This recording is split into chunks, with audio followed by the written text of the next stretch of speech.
Welcome all of you. සිල් දෙනාටම සුබ දවසක් වේවායි ප්‍රාර්ථනා කරමින් මොනාබී අද අපි ලස්සන තවත් වැදගත් වටින පාඩමක් අරන් ඔයගොල්ලෝ ඉස්සරහට ආවේ right. Now I am in front of you.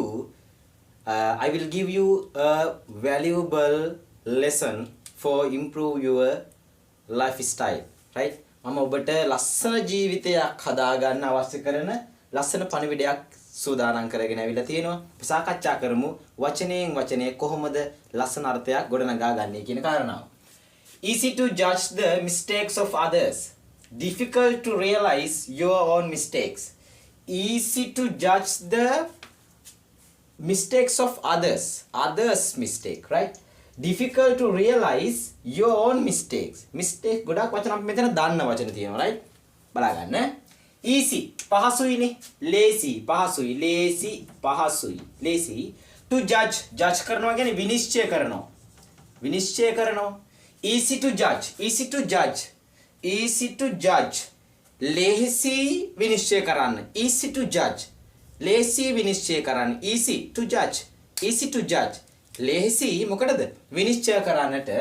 the mistakes of others. mistakes කියන්නේ වැරදිනේ. වැරදි of others කාගේද? others අන් අයගේ. අන් අයගේ. බලන්න look at the board. easy to judge the mistake of others. easy to judge විනිශ්චය කරන්න ලෙහෙසි whose mistakes? others mistake. easy to judge the mistake of others right. එතකොට විනිශ්චය කරන්න ලෙහෙසි කියලා කියනවා අන් අයගේ වැරදි පුද්ගලයාට. next one.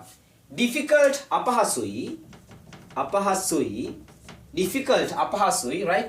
difficult to realize අපහසුයි අවබෝධ කරගන්න. realize කරන අවබෝධ කරගන්න, හඳුනා ගන්නවා, දැන ගන්නවා, අවබෝධ කරගන්න.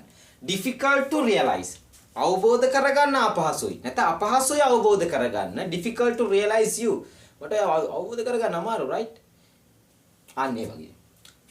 difficult to realize අවබෝධ කරගන්න අමාරුයි. your own කියන එක පුතේ අපි එකක් විදිහට ගන්නවා. ඔයාගේ.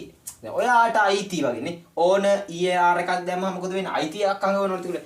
your own ඔයාගේම නේ. ඔයාගේම mistakes නේ.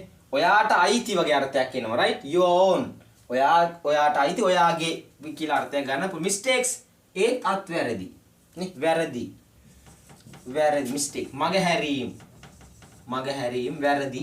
it's okay right. බලන්න ලස්සන පණිවිඩයක් අපිට කියනවා. easy to judge the mistakes of others, difficult to realize your own mistakes. අපි අර සිංහල ජනවහරේ තියෙනව නේද? තමන්ගේ ඇහි තියෙන රොඩ්ඩ පේන්නේ නැහැ. හැබැයි අනුන්ගේ ඇහි තියෙන පරාලයක් පේනවා. මොකක් හරි එහෙම කතාවක් තියෙනවනේ. ආන් ඒ වගේ. තේරුණාද? මිනිස්සු ගොඩක් හුරු වෙලා ඉන්නවා. තමන්ගේ ළඟ තියෙන වැරදි අවබෝධ කරගන්නවාට වඩා තමන් ගාව තියෙන වැරද්දම අන් කෙනෙක් කරනකොට අනේ ඒ වැරද්දක් විදියට දකින මිනිස්සු තමයි සමාජයේ ජීවත් වෙන්නේ. ඉතින් ඔබටත් එවැනි යහළුවන්, එවැනි මිතුරන්, එවැනි ඥාතීන්, එවැනි සහෝදර සහෝදරියන් නේ ඔබට ඔබගේ ජීවිතේ මුණ ගැහිලා තියෙන්නම ඕන. නැත්නම් ඉස්සරහට මොන ගෙහෙවි right. ඒක නිසා මතක තියාගන්න අපිට ලස්සන වචන කිහිපයක් උගන්වනවා සහ ලස්සන පාඩමක් කියලා දෙනවා. අන් අයගේ වැරදි ජජ් කරන්න, විනිශ්චය කරන්න අපිට ලේසි. ඒක it's okay. කරන්න පුළුවන් ලේසි දෙයක්. හරි පහසුවෙන් අපිට කෙනෙක්ගේ වැරද්දක් හඳුනා ගන්න පුළුවන් සහ ඒක අපිට කියන්න පුළුවන් right. difficult දෙයක් තියෙනවා, අපහසු දෙයක් සහ අමාරු දෙයක් තියෙනවා. මොකද්ද?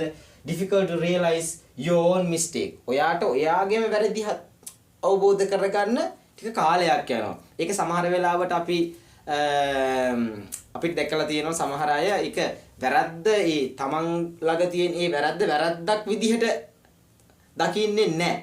තේරුණාද? ඒ වැරද්දක් විදිහට තමන්ට නොපෙනෙන වගේ දැනෙනවා. ඉතින් ඒක නිසා මතක තියාගන්න ලස්සන පාඩමක් උඩ ගන්නවා.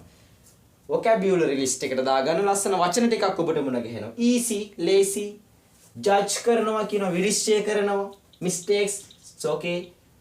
others අන් අයගේ, difficult to realize අවබෝධක, difficult අපහසුයි, difficult situation අපනේ we have to face difficult situation අපිට මුහුණ දෙන්න සිද්ධ වෙනවා අමාරු කාලවලට අමාරු අවස්ථාවලට right difficult අමාරු අපහසු realize අවබෝධ කරගන්න අලුත් වචනයක් වෙන්නේ නැති කෙනෙක්ට realize අවබෝධ I can realize your idea නේ මට ඔයාගේ අදහස් අවබෝධ කරගන්න පුළුවන් වගේ අර්ථයක් realize අවබෝධ කරගන්න your own ඔයාට your own business නේ ඔයාගේම වැඩ ඔයාගේම කාර්යභාරය your own ඔයාගේම වගේ අර්ථයක් mistakes වැරදි right I think this lesson will be help to your life හැමදාම මතක තියාගන්න ඔබ ගාව වැරද්දක් තියෙනවා නම් ඒ වැරද්දක් විදිහට දකින්න නිහතමානී පුද්ගලයෙක් බවට පත් වෙන්න ආරාධනා කරමින් අද පුංචි පාඩමින් සමුගන්නවා හැමදෙනාටම තෙරුවන් සරණ ලැබේවායි ප්‍රාර්ථනා කරමි